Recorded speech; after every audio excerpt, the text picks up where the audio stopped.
The year was 1873, and in the dust-choked streets of Lampasas, Texas, a single bullet fired in a crowded saloon would ignite a 4-year blood war so savage, so relentless, that it would transform a prosperous cattle town into a killing ground where brothers swore oaths of vengeance, where entire families armed themselves for battle, and where even the Texas Rangers themselves would bleed trying to stop the slaughter.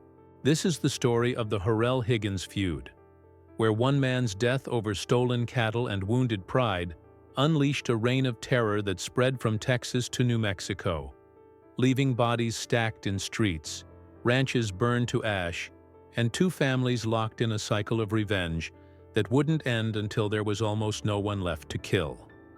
Before we dive deeper into this blood-soaked saga, tell us in the comments where you're watching from. We're genuinely curious to know where our audience is located around the world. And if you're not subscribed yet, hit that subscribe button now, because we're bringing you the most intriguing stories of family conflicts, feuds, and vendettas that shaped the violent heart of the Old West. You won't want to miss what's coming next. To understand how a heated argument in a saloon could destroy two families and terrorize an entire county, you need to understand the powder keg that was Lampasas County in the early 1870s. This wasn't some isolated frontier outpost where law was a distant dream. Lampasas was a thriving cattle town, a place where fortunes were made and lost on the back of longhorn herds, where ranchers built empires on land they'd claimed through blood and sweat, and where reputation meant everything. In this world, your name carried weight. It determined whether banks would loan you money, whether other ranchers would do business with you, whether men would follow you or fear you. And in Lampasas, two names carried more weight than any others: Horrell and Higgins. The Horrell brothers were 5 men who had built their reputation on being absolutely fearless and absolutely dangerous. They were impulsive, hot-tempered, and influential throughout the region. The kind of men who settled disputes with fists or firearms and expected the world to bend to their will. They ran cattle, they controlled land, and they made it clear through action and reputation that crossing a Horrell meant paying a severe price. Among them, Merritt Horrell was perhaps the most volatile, a man whose temper could explode over the smallest slight, who saw insults everywhere and answered them with violence. On the other side stood Pink Higgins, a man cut from entirely different cloth. Pink was a skilled gunfighter, known throughout Texas for his accuracy and his nerve. But unlike the Horrells, he positioned himself as a defender of law and order. He worked closely with local authorities, aligned himself with the sheriff's department, and believed that the rule of law, however imperfect, was the only thing preventing Lampasas from descending into complete chaos. To Pink, the Horrells represented everything wrong with Texas: men who used violence to take what they wanted, who hid their cattle rustling behind intimidation, who believed their reputation put them above consequences. The tension between these two forces had been building for months. Accusations of cattle theft flew back and forth. The Horrells claimed Higgins and his allies were using their connections to the law to steal livestock under the pretense of recovering stolen property. Higgins countered that the Horrells were nothing but organized criminals who rustled cattle and terrorized anyone who dared challenge them. Public insults were exchanged in saloons and on street corners. Threats were made and repeated until the entire town knew that something terrible was coming. They just didn't know when or how bad it would be. The spark came in 1873 when Merritt Horrell confronted Pink Higgins in a Lampasas saloon. The argument started over the usual grievances: cattle, reputation, accusations of theft, and dishonesty. But this time, Merritt pushed too far. He publicly called Pink a thief and a coward, insults that no man in Texas could let stand without losing everything he'd built. Words turned to shouting. Shouting turned to hands moving toward pistols. And then Pink Higgins drew and fired. Merritt Horrell fell dead on the saloon floor, his blood soaking into the sawdust, his final breath carrying the curse that his brothers would answer with lead and fire. When news of Merritt's death reached the other Horrell brothers, it didn't bring grief. It brought rage. The four surviving brothers gathered and made an oath that would define the next 4 years of violence. No Higgins ally, and no lawman who stood with them would be safe until Merritt's death was avenged in blood. This wasn't going to be a simple revenge killing. This was going to be a war, and the Horrells intended to make Lampasas County understand that you didn't kill a Horrell and walk away breathing. The war exploded with shocking speed and brutality. The Horrells launched their first strike within days, ambushing Higgins' allies on the roads outside town, shooting at them from cover, and disappearing into the countryside before anyone could respond. They attacked ranches aligned with Higgins, burning barns, scattering cattle, leaving messages written in bullets and blood that the feud was just beginning. Lampasas transformed overnight from a prosperous town into a war zone where nobody walked the streets after dark, where every corner could hide an ambush, where families barricaded themselves in their homes, wondering if they'd survive the night. Pink Higgins knew he couldn't fight this war alone. He formed alliances with other ranchers who were sick of Horrell intimidation, men who saw this feud as an opportunity to finally break the Horrells' grip on the county. More importantly, he aligned himself with the sheriff's department and local law enforcement, positioning his side as the defenders of order against outlaw chaos. This wasn't just family against family anymore. This was a battle for control of Lampasas County itself, with both sides recruiting allies, stockpiling weapons, and preparing for a conflict that would either end with one family destroyed or the entire county consumed by violence. The Horrells, realizing they were facing not just Pink Higgins, but an organized coalition backed by law enforcement, decided to demonstrate their power in the most dramatic way possible. They would show Texas and America that the Horrell brothers couldn't be intimidated by badges or numbers. They would prove their fearlessness by taking their violence beyond Texas borders and making their names legendary. In a move that shocked the entire region, the Horrell brothers rode to Lincoln County, New Mexico, and launched a crime wave that would make national headlines and cement their reputation as some of the most dangerous men in the West.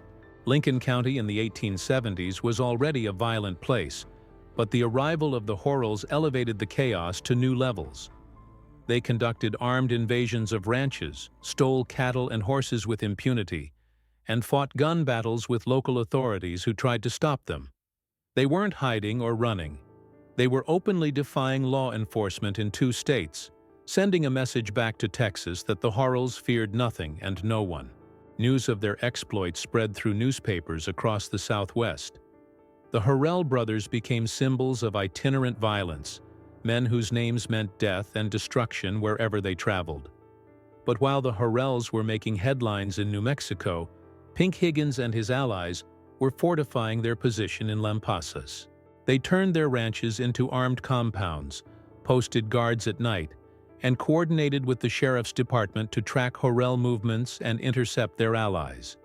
When the Horrells finally returned to Texas, confident in their enhanced reputation and ready to finish what they'd started, they found that Higgins had used their absence to build a small army. The next phase of the war would be even bloodier than the first. The violence that followed was relentless and brutal. Ambushes became routine, with both sides setting traps on roads and trails, waiting in the darkness for enemies who knew death could come from any shadow. Ranches were attacked in coordinated raids, with buildings set ablaze and livestock scattered as families fled into the night. Street shootouts erupted in broad daylight, with innocent bystanders diving for cover as bullets shattered windows and tore through walls. The body count climbed steadily, not just Horrells and Higgins, but allies, hired guns and bystanders caught in crossfire. The Texas Rangers, embarrassed by their inability to control one county and horrified by the national attention the feud was attracting, flooded Lampasas with troops. But even the Rangers found themselves outmatched by the intensity of the hatred between these families. When Rangers tried to arrest Horrell supporters, they were met with gunfire. When they attempted to mediate peace talks, both sides refused to negotiate. The Rangers themselves began taking casualties, wounded in ambushes, or shot during attempted arrests. The feud had escalated beyond family vendetta into something approaching open rebellion against state authority. What made this conflict particularly terrifying was how it spread beyond the original combatants. Family members who had nothing to do with the initial killing found themselves targeted simply for carrying the wrong last name. Ranch hands and hired workers were forced to choose sides or flee the county entirely. Even shopkeepers and townspeople faced pressure to declare loyalty to one family or the other, knowing that neutrality might be interpreted as betrayal by whichever side controlled the streets that day. Lampasas County became a place where children grew up learning to recognize gunfire, where families slept with rifles by their beds, where every stranger was a potential threat, and every journey outside town walls was potentially fatal. The war consumed 4 years of lives, resources, and hope. Both families lost members and allies in the endless cycle of attack and retaliation. The Horrells, despite their fearsome reputation and their willingness to take the fight anywhere, found themselves slowly ground down by attrition and the weight of law enforcement pressure. The Higgins side, despite their alliances and official backing, paid a terrible price in blood and trauma. The violence only truly ended when exhaustion, death, and the overwhelming presence of Texas Rangers finally forced both sides to recognize that continuing the war meant mutual annihilation. When historians finally counted the cost, the numbers told only part of the story. Multiple members and allies from both families lay dead. Ranches stood abandoned, their fields grown over with weeds, their buildings burned or bullet-riddled monuments to violence. Lampasas County's population had declined as families fled the war zone, seeking safety in regions where old feuds didn't turn main streets into battlefields. The economic damage was staggering, with businesses ruined, cattle herds scattered or stolen, and an entire county's development set back a generation by 4 years of uncontrolled violence. The Horrell-Higgins feud became one of the most brutal and explosive honor wars in Old West Texas history, a cautionary tale about what happens when pride and revenge replace law and reason. It proved that even in established towns with courts and rangers and the structure of civilization, blood feuds could still reduce communities to chaos. The feud demonstrated how quickly violence could spiral beyond any individual's control, how honor and reputation could become currencies more valuable than life itself, and how the cycle of revenge, once started, develops its own terrible momentum that consumes everything in its path. What made this conflict particularly tragic was how unnecessary it was. Merritt Horrell died over accusations and insults, over cattle disputes that could have been resolved in courts, over wounded pride that demanded blood satisfaction. That single death in a saloon triggered 4 years of warfare that left multiple families destroyed, a county traumatized, and 2 legendary names forever associated with violence and loss. Neither family won.